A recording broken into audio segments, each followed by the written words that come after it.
Left আইডিয়ালটা কিছুই না। Left ideal যদি দেখাতে হয় তাহলে এক কাজ করবে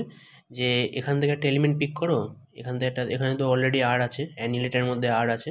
আমি ধরলাম আমি এক্স ওয়াই নিয়ে কাজ করব, ঠিক আছে, সিম্পলি এক্স আর ওয়াই নিয়ে কাজ করব। লেফট আইডিয়াল মানে হচ্ছে রিংয়ের এলিমেন্টটা বাদিক দিয়ে গুণ হবে, বাদ বাকি এখানের এলিমেন্ট ডান সাইডে গুণ হবে। লেফট আইডিয়াল মানে রিংয়ের এলিমেন্ট জাস্ট বাঁ দিকে গুণ হবে, রাইট আইডিয়াল মানে হচ্ছে রিংয়ের এলিমেন্ট জাস্ট ডান দিকে গুণ হবে। তো আমি এক্স আর ওয়াই ধরলাম, তাহলে এখানে আর আছে, আর আমি ধরলাম যে এক্স বিলংস টু আর, তাহলে R belongs to any letter R x belongs to R, তার মানে আমার এক্স আরটা দরকার, এক্স আর, তাহলে এক্স আর আর এন, তাহলে এক্স আর কী জিনিস, এক্সটাও রিংয়ের এলিমেন্ট আরটাও রিংয়ের এলিমেন্ট, তাহলে এক্স আর বাইরে এন মানে কি, এক্স বাদিকে আর এনটা ভিতরে হয়ে গেল। এখন আর এন তো জিরো বাই ডেফিনেশন, তার মানে x zero is equal to zero হয়ে গেল। তার মানে এক্স আর এর মধ্যে আছে,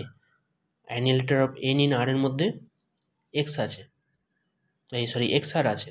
তার মানে অ্যানিলেটার অফ এন ইন আর এটা হয়ে গেল লেফট আইডিয়াল, ঠিক আছে, লেফট সাইডেড আইডিয়াল হয়ে গেল অফ আর।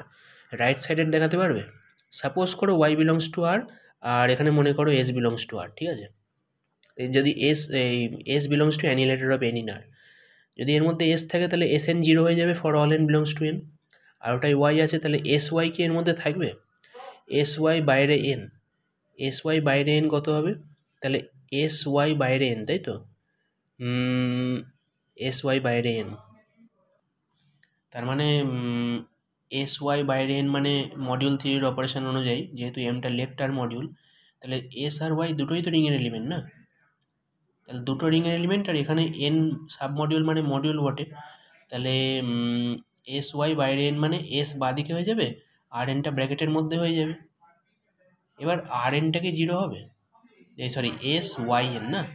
এস বাইরে চলে যাবে, ওয়াই এনটা ব্র্যাকেটের মধ্যে থাকবে। এবার ওয়াই এন জিরো হবে কি না এটা দেখার, সাপোজ করো এখানে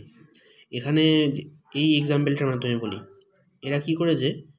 আর এক্স, মানে আমি যেরকম নিয়েছি ওরা এসের জায়গায় আর নিয়েছে আর ওয়াইয়ের জায়গায় এক্স নিয়েছে, তার মানে কি আর বাইরে চলে গেল, এক্স এনটা মধ্যে চলে এলো। এবার এক্স এন, এনটা সাব মডিউলের এলিমেন্ট মানে এনটা মডিউল,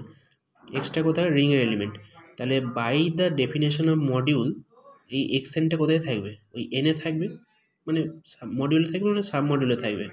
এখানে তো সাব মডিউল আছে, এক্সটা রিংয়ের এলিমেন্ট এনটা সাব মডিউলের এলিমেন্ট, তাহলে গুণ করলে কোথায় যাবে, এক্স এনটা সাব মডিউলে চলে যাবে, এক্স ইন্টু এন করলে কী হবে সাব মডিউল, তাহলে ক্যাপিটাল এনে চলে যাবে এই পুরো পার্টটা। এখন মনে করো যে এটা ক্যাপিটাল এনে গেল, ধরে নাও যে এটা এন ওয়ান, ঠিক আছে, যেহেতু এন ওয়ানটা কেন দিলাম, ফর কনভেনিয়েন্স, বোঝার সুবিধার্থে, ক্যাপিটাল এনের মধ্যে স্মল এন আছে, বুঝলে সুবিধা হবে, দেখতে সুবিধা হবে, বুঝতেও সুবিধা হবে। দেখো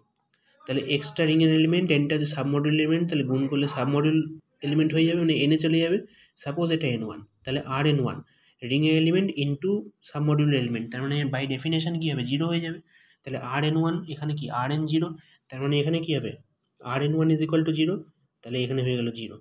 তাহলে এই আর এক্সটাও রয়েছে ওই অ্যানিলেটার অফ এন ইন আর এর মধ্যে, তার মানে এক্স আরও রয়েছে আর এক্সও রয়েছে, তার মানে দুটোই হয়ে যাচ্ছে, মানে এটা রাইট আইডিয়াল হয়ে গেল, annihilator of N in R is a right ideal of R, এটা লেফট আইডিয়াল, তার মানে কি বোথ সাইডের আইডিয়াল হয়ে গেল, প্রুভ হয়ে গেল।